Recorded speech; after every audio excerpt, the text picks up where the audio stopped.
Bora começar o nosso vídeo de hoje para falar sobre essa entrevista do técnico Rodrigo Santana ao podcast do É Nóis Queiroz. Um abraço aí para ele. E eu, inclusive, vi essa lista através do Instagram do Chaves Remista. Então, um abraço aí para a rapaziada. De alguns jogadores que foram procurados, essa declaração do técnico Rodrigo Santana, no decorrer da Série C do Campeonato Brasileiro pelo Remo, mas que não tiveram um final feliz, um desfecho, fechando com o Leão. Primeiro deles, o volante Camacho, jogador ex-Guarani, também já atuou pelo Santos, pelo Atlético Paranaense, pelo Corinthians, estava em 2024 vestindo a camisa do Guarani em 21 partidas neste ano. Não conseguiu se destacar na Série B do Campeonato Brasileiro e teve o seu contrato rescindido, então ele está 100% livre no mercado, pode fechar com qualquer clube, inclusive para o ano que vem, de forma gratuita. Eu confesso para vocês que não acho assim o Camacho a melhor opção do mundo para a Série B do Campeonato Brasileiro, mas é um cara que poderia quebrar o galho. Eu tentaria olhar nomes mais jovens no mercado nacional que tenham temporadas recentes mais interessantes. O ano que ele jogou mais foi em 2022, né, olhando aí as últimas temporadas, foram 46 jogos pelo Santos, 1 gol e 2 assistências. É aquele volante de maior marcação, pode fazer uma função tanto de um primeiro quanto também de um segundo volante. Bom no jogo aéreo, tem 1,81 m de altura, é destro e pelo Santos já no ano passado jogou só 21 vezes e agora este outro acordo com o Guarani. Atleta revelado pelo Flamengo, também já jogou pelo Bahia, Goiás, Botafogo e Osasco, Audax com o Fernando Diniz. Mais um atleta nessa entrevista que o Rodrigo Santana citou foi o Bosquilha do Operário. Nesta Série B até aqui tem 12 jogos com 3 gols marcados. É aquele mesmo, né? O mesmo Bosquilha aí em São Paulo, Mônaco também na França, passou do Internacional, futebol belga.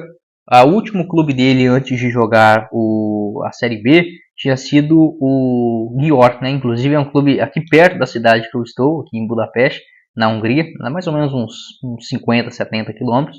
É um clube razoável, pequeno assim no futebol húngaro, seria o quinto maior mais ou menos. Não foi bem nesta temporada pela Hungria e acabou voltando para o Operário em 2024. Até aqui, faz um ano até razoável. Ele marcou aí dos últimos 6 jogos, não são números espetaculares, mas os últimos 2, 3, 4, é isso. Dos últimos 6 jogos pelo Operário, marcou 3 gols, vem conseguindo uma sequência como titular.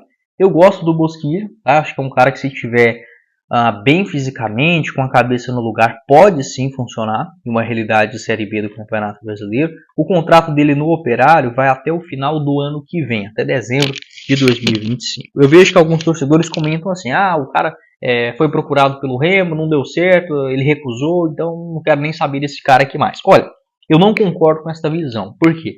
Porque quase todo jogador ele recusa o seu time. Às vezes a gente que acaba que não sabe. Tá? E isso faz parte do futebol. Faz parte de cada momento do clube, do jogador. Às vezes a esposa do cara não quer mudar de lugar. Às vezes o clube não aceita aumentar ali um pouco o salário. Às vezes o outro time não quer emprestar. Então faz parte, é um mercado complexo também.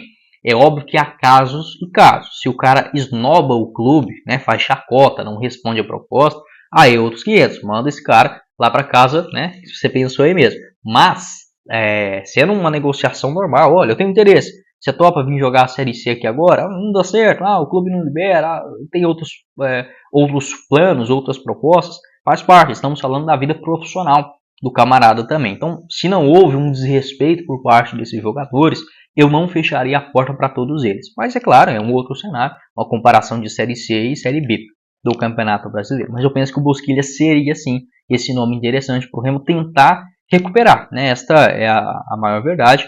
A última temporada boa dele, talvez em 2020, vai pelo Internacional, onde ele marcou 5 gols em 29 jogos.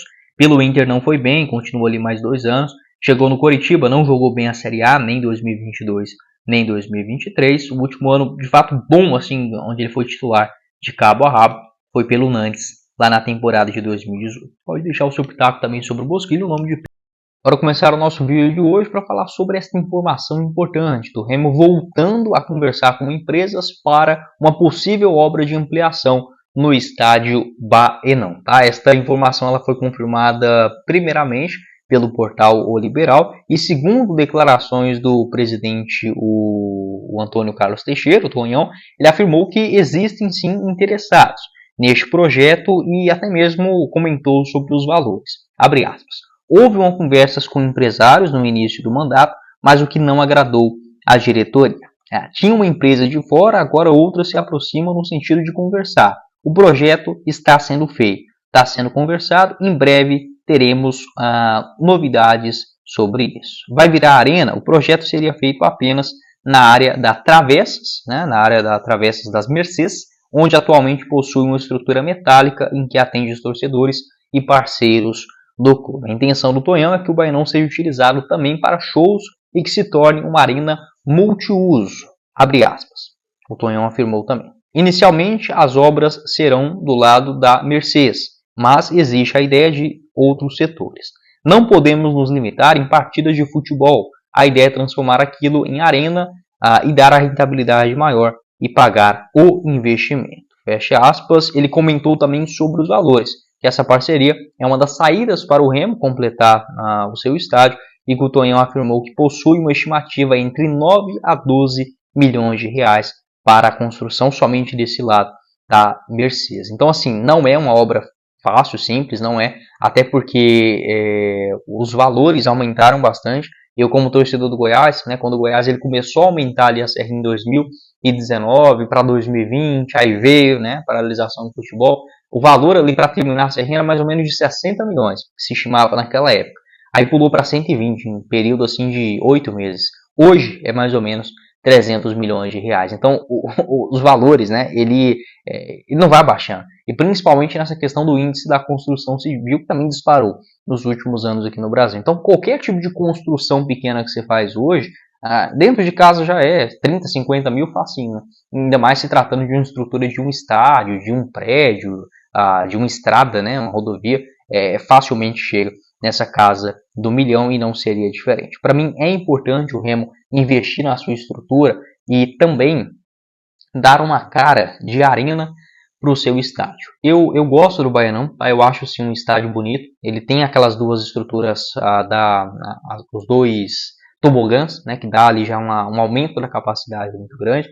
O que resta basicamente para o Remo é aumentar os seus dois outros lados, né? Tanto onde fica as cabines de transmissão, enfim, e onde é visto, né? Esse outro caso da Mercedes, onde você liga a televisão, vai assistir o jogo, aquele pedaço principalmente, o Remo poderia aumentar ele e fazer um projeto que, no meu entendimento, mesmo já tendo alguns que foram lançados nos últimos anos, eu vou deixar passando aqui para vocês, o próprio estádio do Goiás, a Serrinha, poderia ser uma inspiração para o Remo, porque ele tem uma estrutura semelhante, a Serrinha era bem pequenininha, se eu não estiver enganado, a capacidade era de 4 mil lugares, só para os jogos ali mesmo, da fase inicial do Campeonato Goiano. E a primeira parte do Goiás, né, o primeiro projeto foi fazer o tobogã e depois o lado principal, onde é visto pelos torcedores, né, onde é visto ali na transmissão dos jogos pela TV. Aquilo ali já deu uma outra cara para o estádio. Eu penso que o Remo, que já tem até um estádio maior do que era a Serrinha antes, se consegue, né, fazer essa estrutura, esse investimento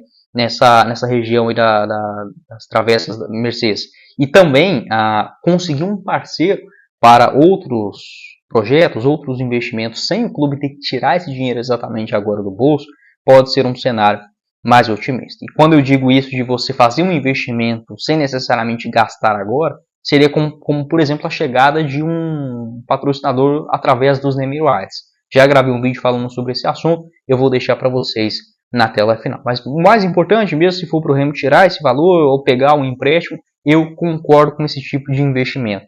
Não é falando que o Remo tem que fazer isso de qualquer jeito, nada disso. Mas utilizar também desse valor, né, da chegada de um dinheiro, de uma antecipação, o Remo que deve fechar com a Libra ou com a Liga Forte União, já gravei um vídeo falando sobre isso, vou deixar para vocês na tela final. E voltando para a Série B do Campeonato Brasileiro, o Remo precisa sim preocupar-se muito com a sua estrutura. Já é muito melhor do que antes, né? Não tem nem como a gente falar que não está evoluindo, tá sim, mas o Remo ficou pelo menos uns 20 anos parado, sem investir no seu estádio, sem investir na sua estrutura. O Remo ficou sem o Baianão também por muito tempo, e isso para mim prejudicou muito o clube dentro daquele período. Agora as coisas estão melhores. Tem o estádio Mangueirão impecável, o seu estádio próprio Baianão também está legal, só que você pode, né, conseguir chegar talvez numa capacidade de 25 mil lugares, né? Quem sabe algo nesse sentido, 25, 30 mil. O estádio de 50 mil daria para o Remo, mas para ter um que já é o grandão, você pode deixar o Mangueirão ali. máximo um outro estádio um pouco menor, mas que não seja essa capacidade de 10, 12, 13 mil lugares. É sim importante tentar chegar nessa parte de uns 20, 25 mil e também, obviamente, dando mais conforto, dando mais identidade para aquilo que o torcedor